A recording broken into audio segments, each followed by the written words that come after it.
శ్రీదేవి భాగవతం ప్రథమ స్కందం. సౌనకాది మహామునులు కలికాల దోషాలకు భయపడి బ్రహ్మదేవుని ఆజ్ఞ మేరకు నైమిసారణ్యంలో తలదాచుకున్నారు. నిరంతరం యజ్ఞ యాగాది క్రతువులు విధివిధానంగా నిర్వహిస్తున్నారు. మధ్య మధ్య విరామ సమయాల్లో కాలక్షేపం కోసం పురాణ శ్రవణం చేస్తున్నారు. అష్టాదశ పురాణాలు రచించిన వ్యాస భగవానుడికి సాక్షాత్తు శిష్యుడైన సూతుడు ఒక్కొక్కటిగా పురాణాలు వినిపిస్తున్నాడు.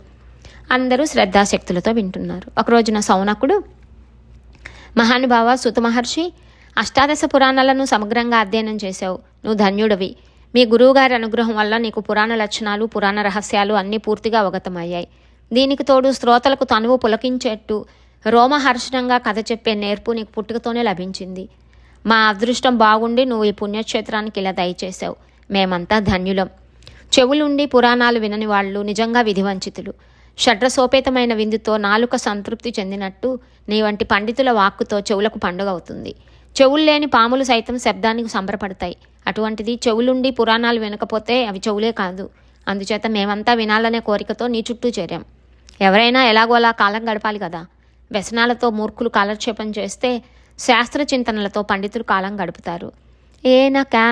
ఏనకేనాప్యుపాయేన కాలాతివాహనం స్మృతం వ్యసనైరిహ మూర్ఖానాం బుధానాం శాస్త్రచింతనై. శాస్త్రాలు కూడా చాలా విచిత్రంగా ఉంటాయి. వాటిలో జల్ప వితండవాదాలు అనేకం. అవి కొన్ని కొందరికి గర్వాన్ని కలిగిస్తాయి.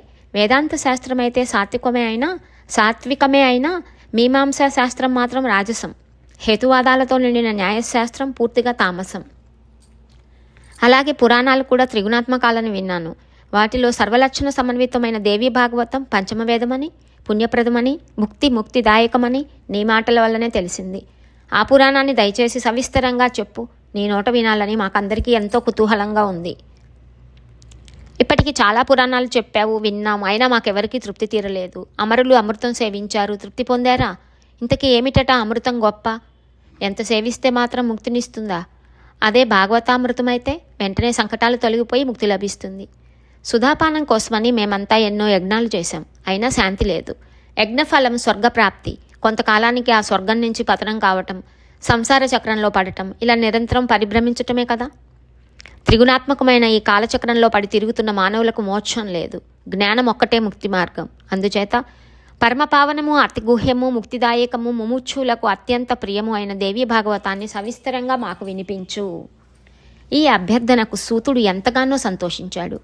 సౌనకాది మహామునులారా, నేను ధన్యుణ్ణి. నా భాగ్యమే భాగ్యం. వేద సంహితమైన భాగవతం చెప్పమని మీరు అడిగారంటే నేను పవిత్రుని అయ్యాను. తప్పకుండా చెప్తాను. సర్వ వేదాలకు, సర్వశాస్త్రాలకు, సర్వ ఆగమాలకు సారభూతమైన దేవీ భాగవతం అతి రహస్యం, అతి గుహ్యం. అయినా మీ వంటి యోగ్యులు అడిగారు కనుక వివరంగా చెప్తాను. యోగులకు ముక్తిప్రదమై, బ్రహ్మాది దేవతలకు సేవ్యమై, మునీంద్రులకు ధ్యేయమైన తల్లి పాదపద్మాల జంటకు నమస్కరించి ఇప్పుడే మొదలు పెడుతున్నాను. శ్రద్ధగా ఆలకించండి.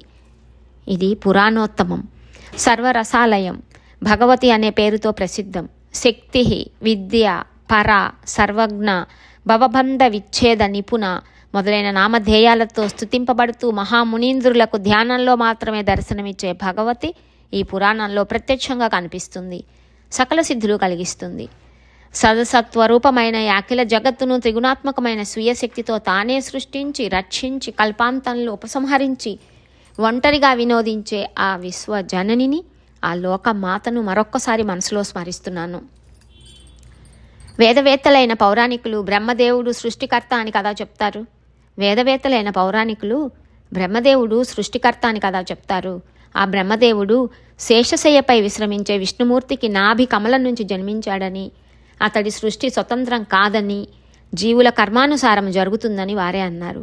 ఇంతకీ ఆ విష్ణుమూర్తికి ఆధారం ఆదిశేషుడు. ఆదిశేషుడికి ఆధారం మహాసముద్రం. అది సలిలం, రసస్వరూపం.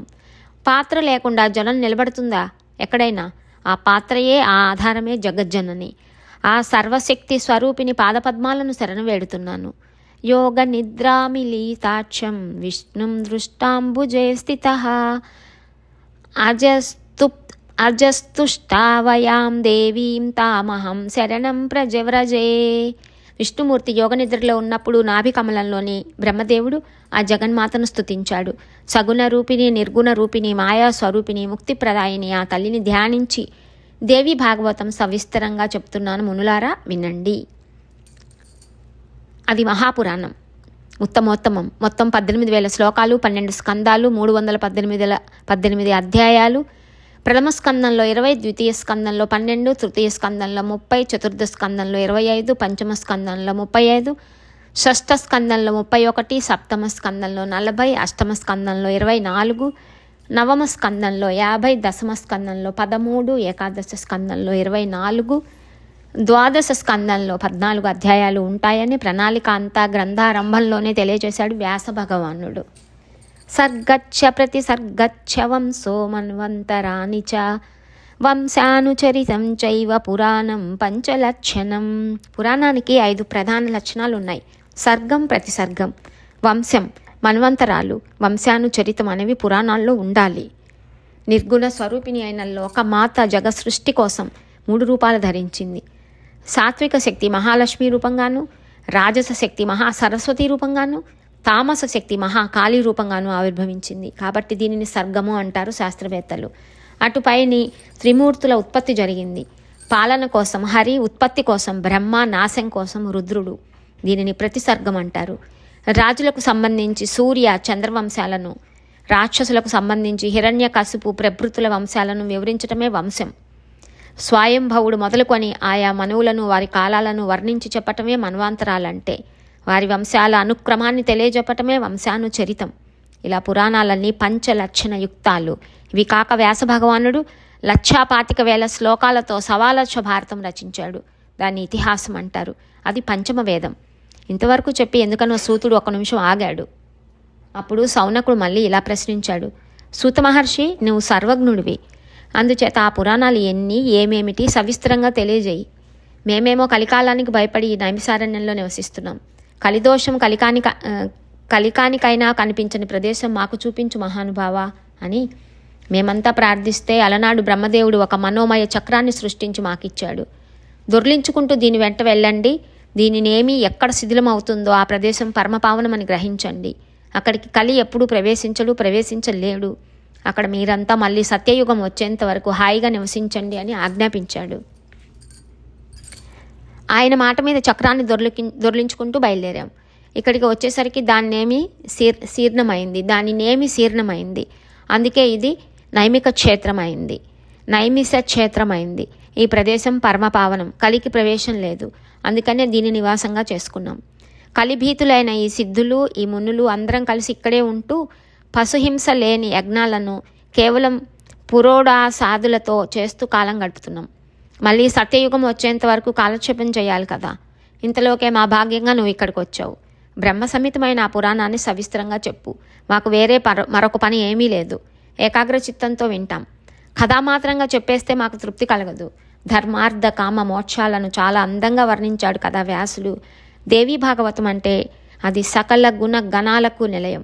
జగన్మాత నాట్యంలాగా అది చిత్ర విచిత్రం, సమస్త దోష వినాశకం, అఖిల వాంఛా ప్రదాయకం. దయచేసి వివరంగా చెప్పు అని సౌనకుడు మళ్ళీ ఇలా అభ్యర్థించేసరికి సూతుడు ఇంకా సంబరపడ్డాడు. ప్రవచనం కొనసాగించాడు.